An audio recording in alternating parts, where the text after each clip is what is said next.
Շնորհակալ եմ ազգային ժողովի մեծարգո փոխնախագահ, հարգելի պատգամավորներ, սիրելի հայրենակիցներ, շատ կարևորում եմ այսօրվա քննարկումը եւ երեկվանից անվտանգության խորհրդի նիստում տեղի ունեցող քննարկումների ընթացքում մենք արձանագրում էինք, որ մենք պիտի ավելի բաց կոմունիկացվենք եւ հաղորդակցվենք եւ Հայաստանի եւ միջազգային հանրության հետ, որովհետեւ ճիշտ է գաղտնիությունը գաղտնիություն, բայց այդ գաղտնիությունը դաշտ է ստեղծում անհարկի շահարկումների, կեղծ լուրերի տարածման համար։ Տեղյակ եք արդեն, որ մայիսի լույս 12-ի գիշերը Ադրբեջանի զինված ուժերի տարբեր ստորաբաժանումներ ներկայացնող մի շարք խմբեր հատել են Հայաստանի Հանրապետության սահմանը եւ փորձել են դիրքավորվել Հայաստանի Հանրապետության տարածքում։ Հայաստանի Հանրապետության զինված ուժերը մարտավարական կանխարգելիչ գործողություններ են իրականացրել առանց հրազենի կիրառման եւ կանգնեցրել են ադրբեջանցիներին որոշ տարբեր խորհուրդությունների վրա։ Ես արդեն հայտարարել եմ, որ օրինակ Սև լճի տեղանքում Սյունիքի մարզի ադրբեջանցիներին հաջողվել է մինչև 3.5 կիլոմետր առաջանալ։ Առաջին գործողությունը, որ արվել է կառավարության, պաշտպանության նախարարության, անվտանգության խորհրդի, արտաքին գործերի նախարարության կողմից իրադրության գնահատումն է, թե որն է իրականում նպատակը ադրբեջանցիների այդտեղ հայտնվելու։ Եվ այս իրադրության գնահատումից է կապված մեր գործողությունների հետագա ողջ ընթացքը։ Մեր գնահատականը եղել է միանշանակ, որ Ադրբեջանի նպատակը ռազմական բախում հրահրելն է Հայաստանի Հանրապետության տարածքում եւ սրա համար, այսինքն սա լոկալ ակցիա չէ, մի բլուրի, մի լեռան կամ մի ինչ-որ կոորդինատի վերաբերյալ եւ սա ապացուցող մի քանի հիմնավորող, ավելի ճիշտ մի քանի փաստարկներ կան։ Առաջինը տվյալ տեղանքում եւ դուք գիտեք, մյուս էլի մի քանի տեղանքում նմանօրինակ ավելի փոքր մասշտաբի գործողություններ են իրականացվել, այդ տեղանքներում իրենց գտնվելը Ադրբեջանի զինուժի ներկայացուցիչները փորձում են բացատրել ակնհայտորեն կեղծված քարտեզների միջոցով, այսինքն այդ տարածքները փորձելով ներկայացնել իբրև ադրբեջանական։ Ես արդեն նշել եմ, որ խորհրդային միության ժամանակ հաստատված քարտեզները միանշանակ են դարձնում, որ Ադրբեջանի պնդումները որևէ հիմք չունեն, ինչի մասին գիտեն հենց իրենք ադրբեջանցիները։ Այսինքն սա ինչ է կարևոր, իրենք գիտեն, որ Ադրբեջանի տարածքում չեն գտնվում։ Կարևոր է արձանագրել, որ սադրանքների մեկնարկի օրը Ադրբեջանը հայտարարեց մայիսի 16-ին 15000 զինծառայողների մասնակցությամբ լայնածավալ զորավարժություններ անցկացնելու վերաբերյալ։ Սա չէր կարող ուղղակի զուտ պատահականություն լինել։ Ըստ էության 15000 զորք դուրս է բերվում մշտական տեղակայման վայրերից։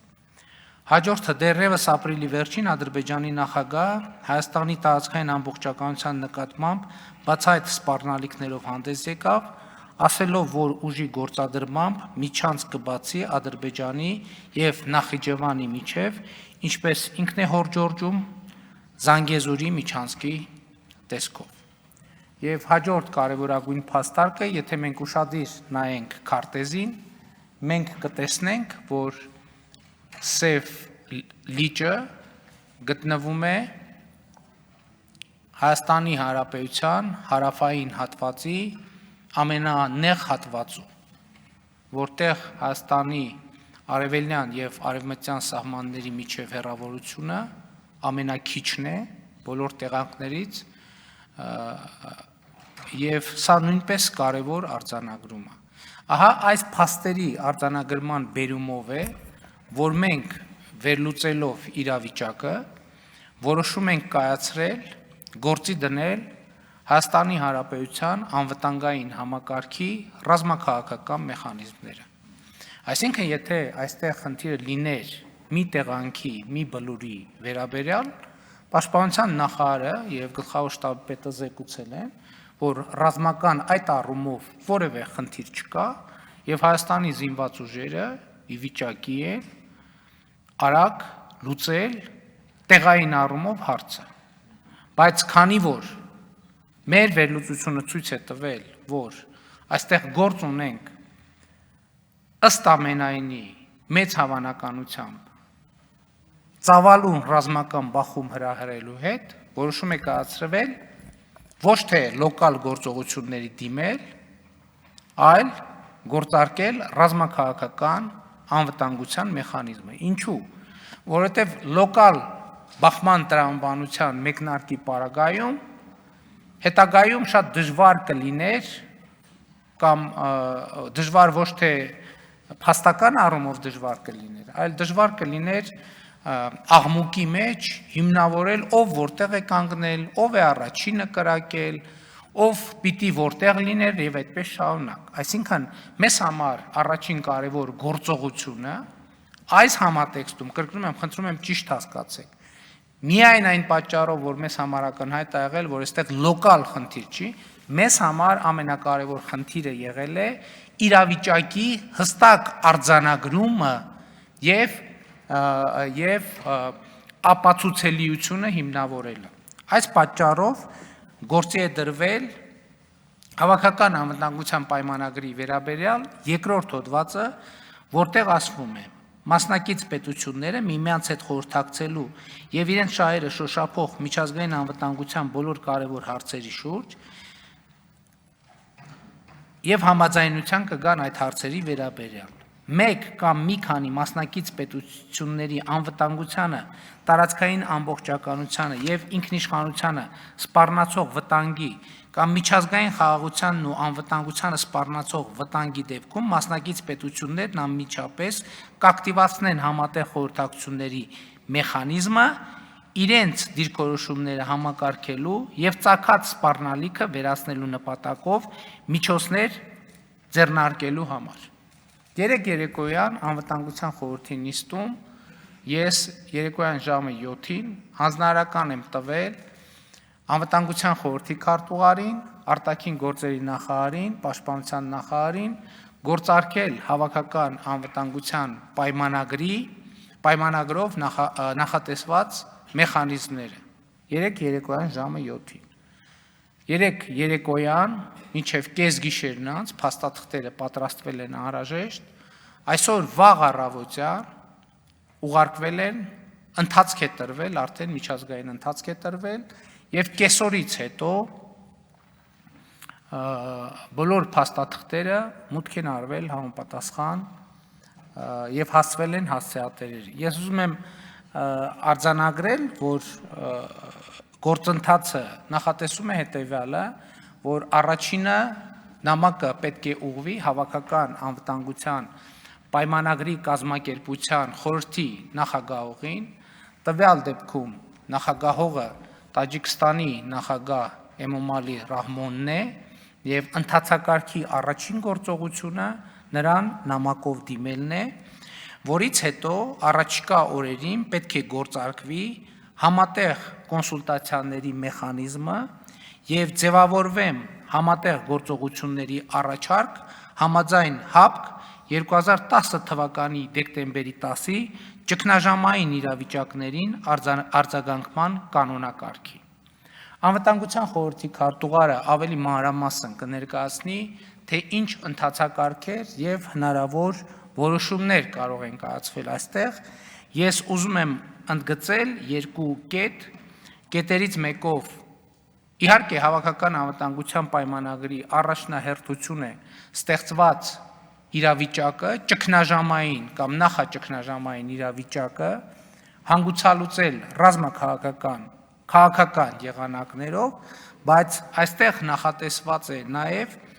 ուժի կիրառման պատրաստակամություն ցուցաբերելու նպատակով ՀԱՊԿ անդամ ցանկացած պետության տարածքում նախազգուշական տեղակայման համար որոշում կայացնել եւ հապկ մեկ կամ ավելի անդամ պետությունների անվտանգությանը, կայունությանը, տարածքային ամբողջականությանը եւ ինքնիշխանությանը սպառնացող զինված հարձակումը կանխելու կամ հետ մղելու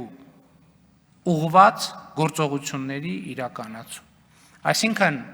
հիմա մենք գործարկել ենք ռազմաքաղաքական անվտանգության մի մեխանիզմ, որտեղ նախատեսվում է ինչպես քաղաքական, այնպես էլ ռազմաքաղաքական, այնպես էլ ուժային լուծումներ։ Նաև կարևոր եմ համարում ընդգծել, որ ըստ էության երեկվանից մեկնարկել են բանակցություններ տվյալ իրավիճակը լուծելու ուղղությամբ։ Եվ այդ բանակցություններում մեր դիրքորոշումը հստակ է եւ միանշանակ։ Ադրբեջանի զինված ուժերը պետք է լքեն Հայաստանի Հանրապետության տարածքը։ Եվ այս դիրքորոշումը արձանագրված է որպես բանակցային բովանդակություն եւ այս դիրքորոշումը ըստ էության մեր գործընկերների հավաքական անվտանգության պայմանագրի կազմակերպության հետ մեր հաղորդակցության հիմքն է։ Ես ուզում եմ ձեզ հետ կիսել ամենավերջին տեղեկությունները։ Այսօր բանակցությունները ընդհատվել են եւ շարունակությունը տեղի կունենա վաղը 15:00-ին, բայց ես ուզում եմ արձանագրել մի շատ կարևոր նրբություն։ Միջազգային հանրության համար եւ ընդհանրապես շատ կարևոր է եւ հապկ գործընկերների համար շատ կարևոր է պարզաբանումը, թե վերջո տվյալ կոորդինատներով տարածքը որ երկրին է պատկանում։ Այսօր բանակցություններին միացել է նաև ռուսական 102-րդ ռազմաբազայի ներկայացուցիչը իրենց աշխատանքային քարտեզներով եւ շատ կարևոր արձանագրում է տեղի ունեցել, որ մեր քարտեզները եւ ռուսական ռազմաբազայում արկա քարտեզները աներկբա են դարձնում սահմանի եւ սահմանային գծերի եւ կոորդինատների վերաբերյալ մեր պնդումները։ Այսինքն հիմա արդեն ելի եմ ասում, սա կարող է թվալ, թե ինչ կա այդտեղ քննարկելու, բայց քանի որ ադրբեջանցիները իրենց հերթին պնդում են, որ իրենք ունեն քարտեզներ, համաձայն որոնց դա իրենց տարածքն է, եւ ես ասել եմ արդեն, որ մենք ունենք հաստատված եռակողմ քարտեզներ, բայց շատ կարևոր է, որ այսօր արձանագրվել է, որ ռուսական 102-րդ ռազմաբազայի աշխատանքային քարտեզների համաձայն էլ այդ տարածքը Հայաստանի Հանրապետության տարածք է, ինչը սա նշանակում։ Սա նշանակում է, որ դա հավաքական անվտանգության պայմանագրի տարածք է եւ հայ-ռուսական միացյալ զորախմբի գործունեության տարածք է։ Սա կարող է նաև կարևոր է նաև ռազմաքաղաքական առումով, ինչ առումով, որ եթե ես ասացի, երեք մենք դիմել ենք երկրորդ հոդվածի հատկանիշներով հավաքական անվտանգության պայմանագրի, ինչու այդ հոդվածը վերաբերում է սպառնալիքին, որ կարող է լինել տարածքային ամբողջականության նկատմամբ սպառնալիք։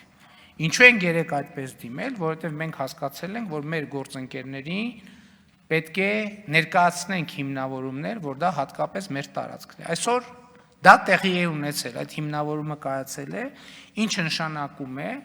որ արդեն իրավիճակը կարող է մեկնաբանվել նաև հավաքական անվտանգության պայմանագրի 4-րդ հոդվածով, որտեղ ասվում է հետևյալը. Եթե մասնակից պետություններից մեկը ենթարկվի ագրեսիայի որևէ պետության կամ պետությունների խմբի կողմից, ապա դա կհամարվի ագրեսիա սույն պայմանագրի բոլոր մասնակից պետությունների նկատմամբ։ Այն դեպքերում, երբ ագրեսիայի գործողություն է կատարվել մասնակից պետություններից որևէ մեկի նկատմամբ, մյուս բոլոր մասնակից պետությունները նրանք կտարամադրեն անհրաժեշտ օժանդակություն, այդ թվում ռազմական օգնություն, ինչպես նաև իրենց տրամադրության տակ եղած միջոցներով աջակցություն կցուցաբերեն համաձայն ՄԱԿ-ի կանոնադրության 51-րդ հոդվածով նախատեսված հավաքական պաշտպանության իրավունքի իրագործման կարգի։ Այսինքն, ես ուզում եմ ասել, որ նկատի ունեմ, տեսեք, շատ կարևոր է, որ հանրությունը կարող է թվալ, թե այս ընթացքում որևէ բան տեղի չի ունենում, այսինքն շատ կարևոր է արձանագրել, որ մենք այս ընթացքում արվում է կոնկրետ աշխատանք եւ մենք անցնում ենք ճանապարհ։ Եվ այսօրվա մեր արձանագրումը այն է, որ Հայաստանի Հանրապետությունը շատ կարևոր է, որ մենք գնահատելով իրավիճակը որոշել ենք նախ ձևակերպել հարցի իրավաքաղաքական կողմը, որպեսզի մեր դիրքավորումը ճիշտ լինի այս իրավիճակում։ Երեկ երեկոյան ես հեռախոսազրույց եմ ունեցել նաև Ռուսաստանի Դաշնության նախագահի հետ եւ իրադրության վերաբերյալ մենք քննարկում ենք ունեցել եւ այսօր դուք տեղյակ եք Ռուսաստանի Դաշնության ներկայացուցիչները հայտարարել են, որ 3 հեռախոսային խոսակցության ընթացքում ես օգնություն, ռազմական օգնություն Ռուսաստանի Դաշնության նախագահից չեմ խնդրել, չնայած որ Հայաստանի եւ Ռուսաստանի միջև առկա պայմանագրային բազան նման հնարավորություն տալիս է։ Ինչու ես նման խնդրանքով չեմ դիմել, մի պարզ պատճառով։ Նախ առաջինը, մեր դիրքորոշումները եղել են ըստ էության նույնական, Ռուսաստանի Դաշնության նախագահը ասել է, որ ինքն էլ կարծում է, որ Ադրբեջանի զինված ուժերը պետք է վերադառնան Հայաստանի Հանրապետության սահմանից անդին եւ կա շատ ավելի կարևոր նյուանս, որ երեք երեկոյան արձանագրվել է, որ ձեռք է բերվել պայմանավորվածություն, որ այսօր Ադրբեջանի զինված ուժերը պետք է կատարեն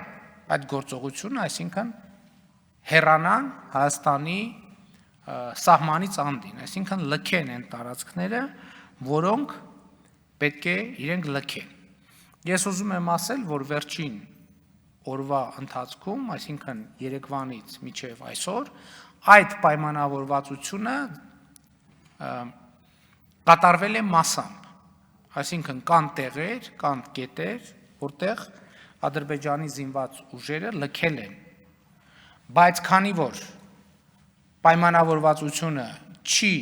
կատարվել ամբողջությամբ, այսօր ես նաև նամակով դիմել եմ Ռուսաստանի Դաշնության նախագահին, այսինքն երեք չդիմելու պատճառն այն էր, որ արձանագրված էր ամենաբարձր մակարդակով, որ այսօր պետք է զորքերի դուրս բերում տեղի ունենա, բայց այսօր, քանի որ բանակցությունների ընթացքը ցույց տվեց, որ համենայն դեպս այսօրվա ընթացքում պայմանավորվածությունը լիարժեք չի կատարվի, ես դիմել եմ Ռուսաստանի Դաշնության նախագահին համաձայն 1997 թվականի բարեկամության, համագործակցության եւ փոխօգնության մասին պայմանագրի, հայ-ռուսական համատեղ զորախմբի վերաբերյալ պայմանագրի, Ռուսաստանի Դաշնությունը այս իրավիճակում, այդ թվում ռազմական օգնություն ցուցաբերի Հայաստանի Հանրապետությանը։ Երեք տեղյակ եք, որ ես հեռախոսազրույց եմ ունեցել նաև Ֆրանսիայի նախագահի հետ։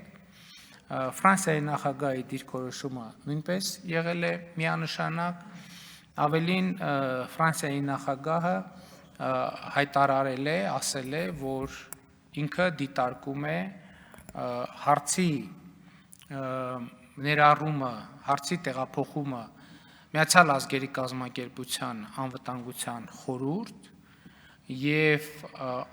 ասել է, որ անվտանգության ՄԱԿ-ի մանդատով ըստ անհրաժեշտության Ֆրանսիան պատրաստ է նաեւ ռազմական աջակցություն ցուցաբերել հարցի կարգավորման միջազգային ջանքերին, իհարկե շատ կարևոր եմ համարում, որ այս թեմայով անվտանգության խորհրդի մշտական անդամները միմյանց հետ հաղորդակցության մեջ լինեն, քննարկեն եւ իհարկե մենք ուշի ուշով հետևում ենք այդ իրադարձություններին եւ մեր դիրքորոշումները հստակ հայտնում ենք։ Հարգելի գործընկերներ, սա է այսօրվա իրավիճակը, եւ ես ուզում եմ ասել, որ շատ է քննարկում, ես լսեցի, որ խոսվում է դեմարկացիայի, դելիմիտացիայի մասին, ընդհանրապես դեմարկացիա եւ դելիմիտացիա տեղի է ունենում այն պայմաններում, երբ որ երկրների միջև կան դիվանագիտական հարաբերություններ, բայց հաշվի առնելով ստեղծված իրավիճակը, մենք իհարկե սահմանային որոշակի կետերի ճշգրտման գործընթացում, ես ասել եմ այդ մասին Ռուսաստանի Դաշնության մեր գործընկերներին, եւ մենք իհարկե պատրաստ ենք, որովհետեւ հիմա մենք այդպիսի անհրաժեշտության առաջ կանգնած ենք։ Եվ այսինքն որպեսզի տեղանքում տեսնենք մեր սահմանը որտեղով է անցնում եւ ինչ կետեր կան, որտեղ ով ինչ կետեր կարող է զբաղեցնել։ Ընդհանրապես մեր պատկերացումը այն է, որ ես սրա մասին ես նախկինում ասել եմ, որ երկու կողմից սահմանի պահպանությունը իրականացնեն սահմանապահ զորքերը եւ զինված ուժերի ստորաբաժանումները տեղափոխվեն մշտական տեղակայման վայրեր։ Եվ մենք ըստ էության պատրաստ ենք այսպիսի լուծման, այսինքն սա ինչ է նշանակում, սա նշանակում է, որ կլինի սահման կամ սահմանային կետերի շուրջ որոշակի պատկերացում եւ երկու կողմից ներկա կլինեն միայն սահմանապահ զորքերը, ինչը իհարկե կնշանակի բոլորովին այլ ռազմաքաղաքական իրավիճակ։ Այսքանը որպես ամփոփում այսօրվա իրավիճակի վերաբերյալ եւ թույլ տվեք ասել, իմ կարծիքով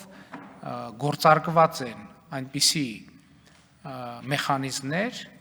որոնք վստահություն են տալիս, որ մենք այս ճանապարհով կկարողանանք պաշտպանել մեր տարածքային ամբողջականությունը, մեր ինքնիշխանությունը, մեր հայրենիքը եւ ելի եմ ասում, շատ կարեւոր է, որ այս իրավիճակում կրքեր ավելորդ չբորբոքվեն, էմոցիոնալ դրսևորումներ չլինեն, նաեւ մենք ըստ էության քաղաքական բավականին նուրբ իրավիճակում ենք գտնվում, նաեւ զերծ մնանք քաղաքական շահարկումներից, գնահատենք իհարկե այն, ինչ ես ասացի, այսօր իրավիճակը այն է, որ դեռևս ել եմ ասում, որոշ տեղերում դուրս են եկել ադրբեջանցիները, որոշ տեղերում, բայց նրանց ներկայությունը մեր տարածքում շարունակվում է, բոլոր այդ վայրերում, ինչպես պաշտպանության նախարարը արդեն հայտարարել է, գտնվում են մեր զինված ուժերի հսկողության ներքո, նաև այդ տարածքի կոմունիկացիաներն են գտնվում մեր զինված ուժերի հսկողության ներքո, եւ քանի որ մենք այս իրավիճակը միանշանակ գնահատում ենք, որ ոչ թե այստեղ տեղային խնդիր է փորձարվում լուծել, այլ մեծամասշտաբ սադրանք է պլանավորվել, ես կարծում եմ, որ այս պահին, մինչև այս պահ մեր գործողությունները ճիշտ են, որովհետև այդ իրավիճակը հաջողվել է առնել հսկողության տակ եւ գործարկել որոշակի մեխանիզմներ, որոնք պիտի գործողության մեջ ցույց տան հավաքական անվտանգության միջազգային այն պայմանավորվածությունները եւ այն մեխանիզմները, որ Հայաստանի Հանրապետությունը ունի իր դաշնակից պետությունների հետ։ Շնորհակալ եմ։ Շնորհակալություն, պարոն վարչապետ։